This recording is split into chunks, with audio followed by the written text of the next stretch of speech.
Bernardino Soares e Teresa Leal Coelho estão frente a frente na edição da noite. Muito boa noite aos dois. Boa noite.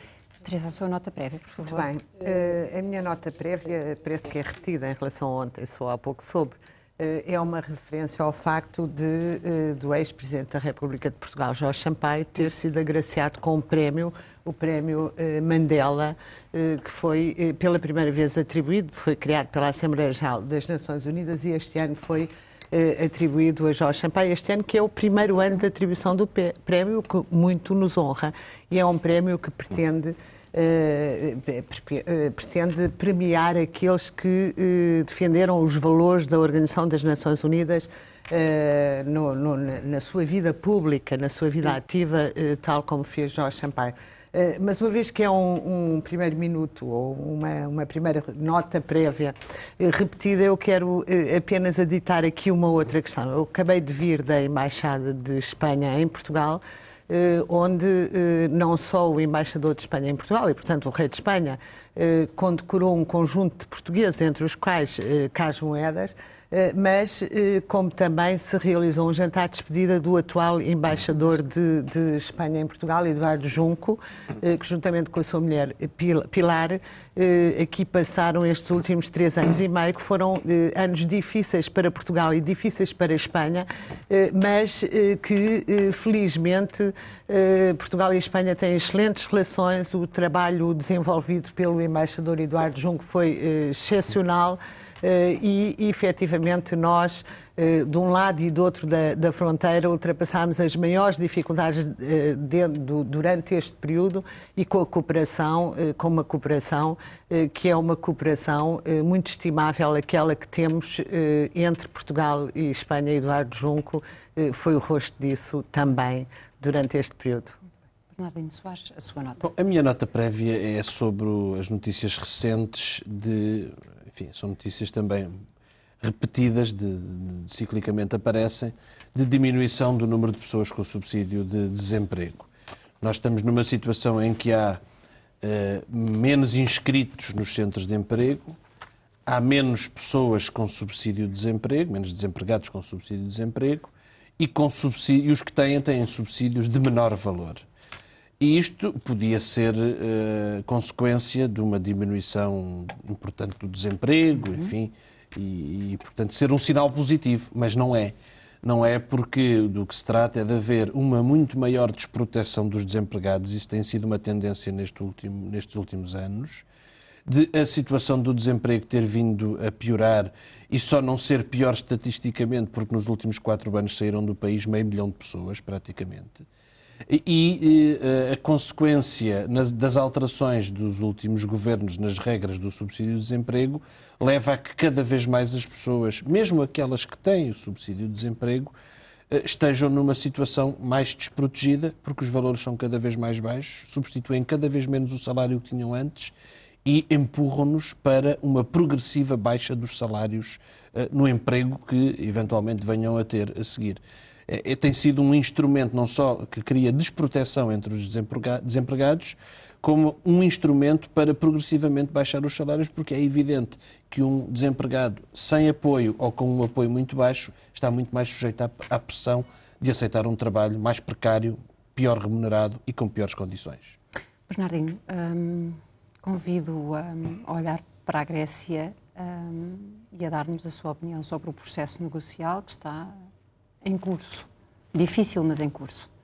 Bom, eu queria fazer primeiro uma declaração de interesses, porque nesta vertigem em que todo este processo da Grécia, desde as eleições gregas, tem andado, é preciso relembrar que, com todo o respeito e com toda a consideração pelas opções tomadas, nós, o meu partido, e eu também tive a oportunidade de comentar o resultado das eleições aqui na SIG Notícias, não fomos daqueles que euforicamente, enfim, procuraram colar-se à vitória do Syriza na Grécia. Assinalámos sim, eu penso que isso é muito importante, seja qual for o resultado desta negociação em curso, se é que é uma negociação, mas já lá vamos, assinalámos sim o facto do povo grego ter determinado uma mudança no seu país e ter mostrado que isso é possível. E essa possibilidade pode aplicar-se a outros países da União Europeia. Acho que o que está a acontecer é uma chantagem profundamente antidemocrática. É mais ou menos como dizer, e daí não ser de facto uma negociação, bom, o povo grego não pode decidir nada. Não pode. Mesmo que decida nas eleições uma determinada opção, a União Europeia, as potências dominantes, não permitem sequer que o país se aproxime dessa opção.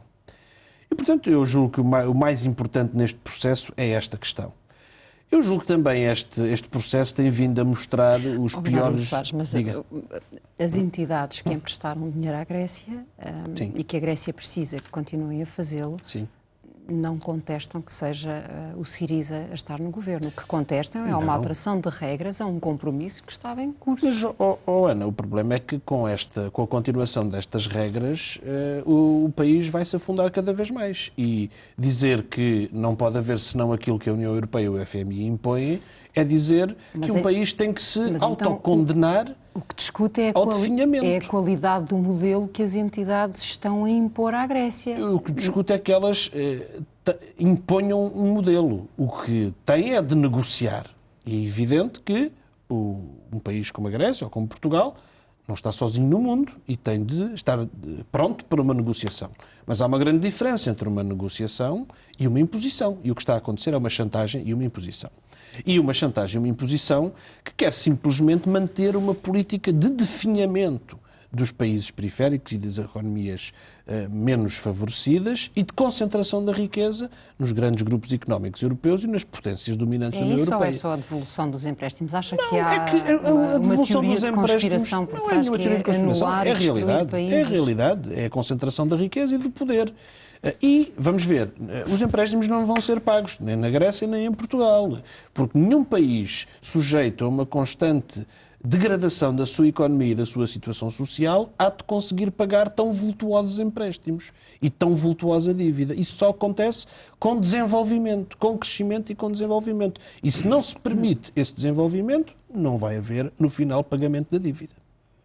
Bom, eu quero aqui chamar a atenção, acentuar, porque às vezes perdemos no tempo que aquilo que se passa é uma avaliação, aquelas avaliações que todos os portugueses conheceram nestes 4 anos ou nos 3 anos anteriores relativamente a Portugal, aquelas avaliações que os criadores vinham fazer a Portugal, e a verdade é que o que está pendente é uma avaliação que os criadores da Grécia, na sequência de um pedido de assistência financeira formulado pela Grécia a esses criadores, essa avaliação do verão passado, portanto anterior até a este governo, que não está ainda fechada.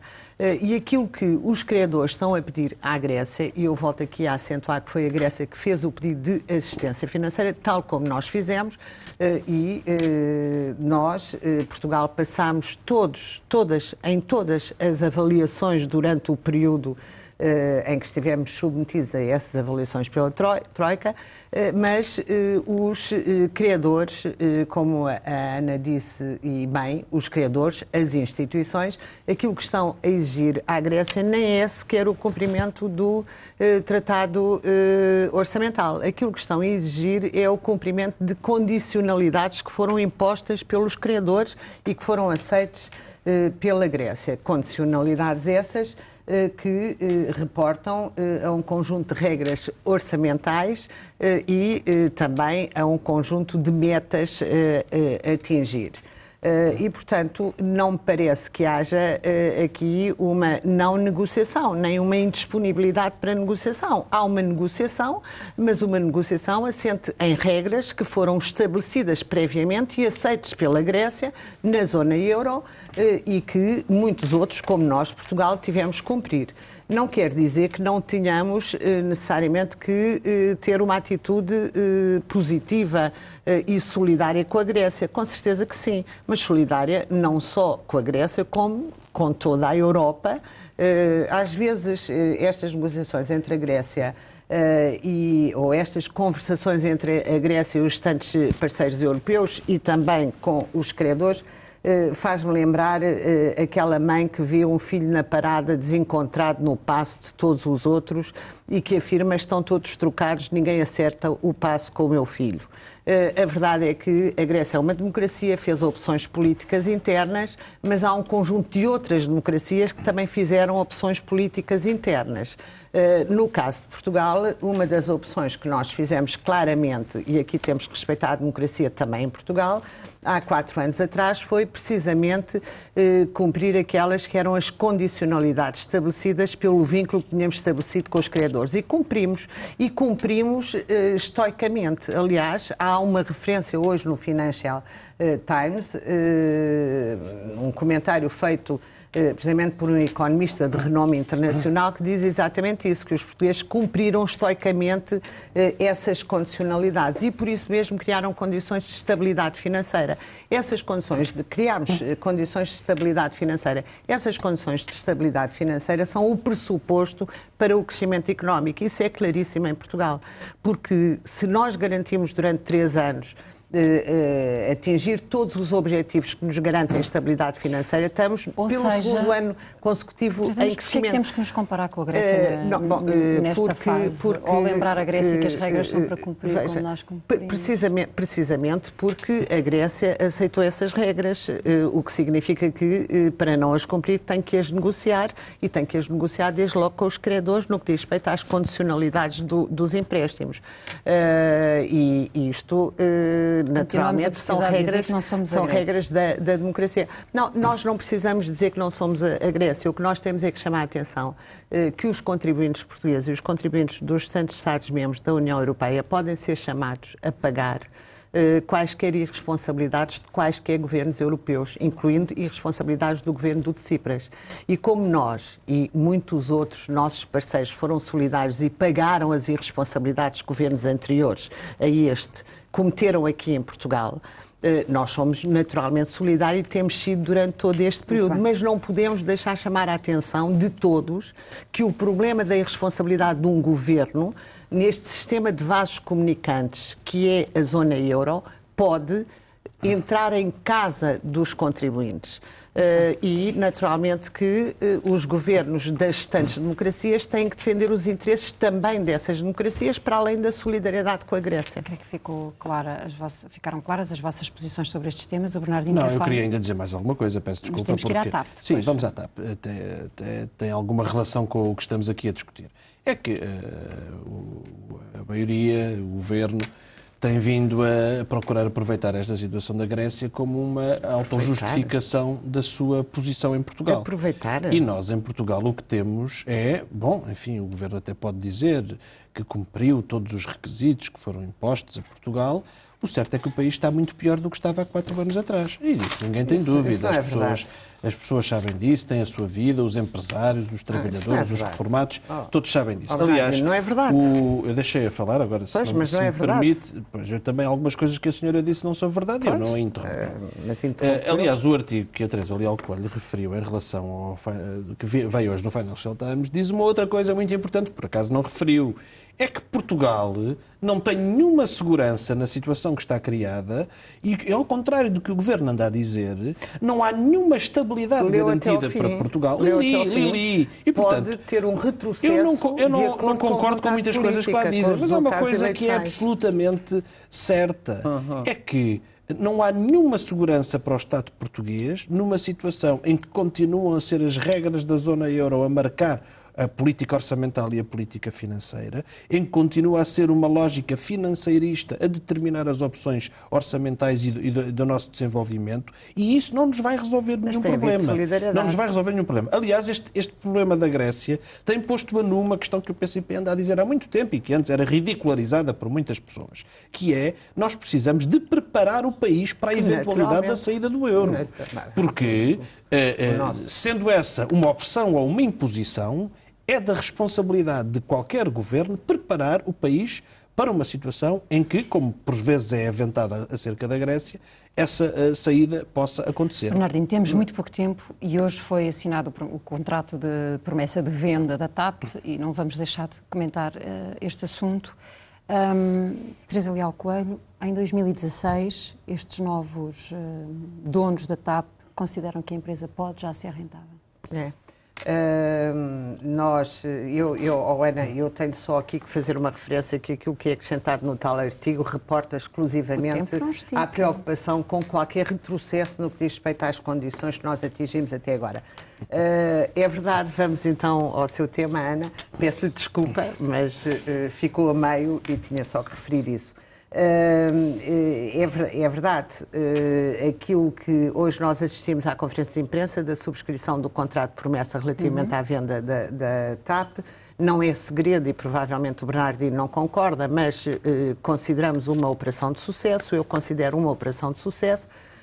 Nós estamos a falar de uma empresa que está tecnicamente falida, que tem uma dívida monstruosa, e aqui, ao contrário da Carris e da Metro, nós estamos a falar de uma venda, o que significa que vai o património, mas vai também a dívida, 1.000 milhões de euros de Ainda dívida. não sabemos se o Estado deixa de ser o garantista dessa dívida. De qualquer forma, há transferência dessa dívida e isso é o que está estabelecido nos parâmetros Bom, mas, como a Ana acabou de dizer, a perspectiva é de que se torne uma empresa rentável e tem tudo para ser uma empresa rentável. Aquilo que não temos para garantir essa rentabilidade da empresa, essa rendibilidade da empresa, o que não temos nós, enquanto acionista Estado, o que não temos é capital para investir, para financiar, para a compra dos novos aviões e também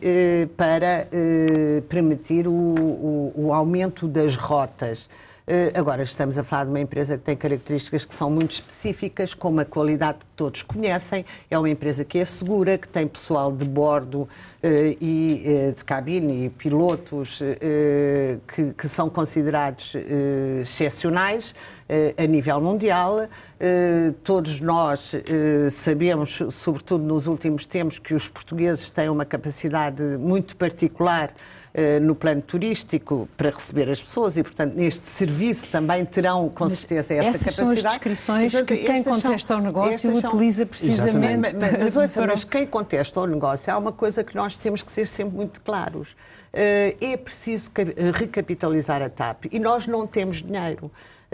Podemos perguntar aos contribuintes se os contribuintes querem passar a pagar 80% de impostos para recapitalizar a TAP. Eu penso que não querem. E esse é um problema absolutamente fundamental. Eu acho muito interessante esse argumento. Aliás, como a Ana dizia, quase tudo o que disse são argumentos para a TAP continuar pública. Porque se é uma empresa viável, porque se é uma empresa com qualidade, porque se é uma empresa com condições...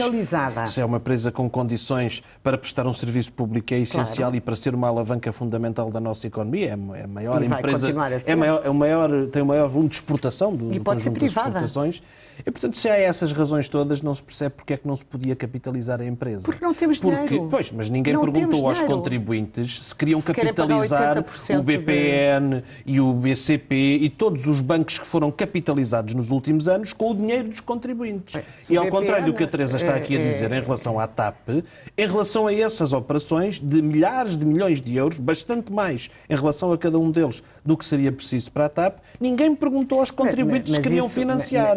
Portanto, o que está aqui é uma opção. É uma opção que é a opção do governo, a opção clara do governo, enfim, também governos anteriores, isso é verdade. Governos anteriores tinham essa privatização da TAP. Eu ainda me lembro que no famoso PEC 4 estava a privatização da TAP. Este governo não recapitalizou. E, portanto, a TAP é uma empresa essencial para a nossa economia e para a nossa soberania. E esse é que é o ponto fundamental. E um Estado que quer proteger a economia e proteger a soberania não pode deixar que a TAP se torne privada. Acha que a British Airways não é britânica? Eu acho que a TAP ser privada não é a mesma coisa para o Estado português do que a TAP ser pública. E isso ninguém pode desmentir. E precisamos de ter condições ainda para inverter este processo, porque ele é altamente lesivo para o interesse nacional. Pela mesma razão que a PT também passou a ser privada e agora vai ser desmembrada. Pela mesma razão que a EDP passou a ser privada e agora não serve a economia nacional. Pela mesma razão que os CTT passaram a ser privados e não servem ao interesse nacional. Bernardino Soares e Teresa Leal Coelho, agradeço aos dois este frente a frente. Boa noite.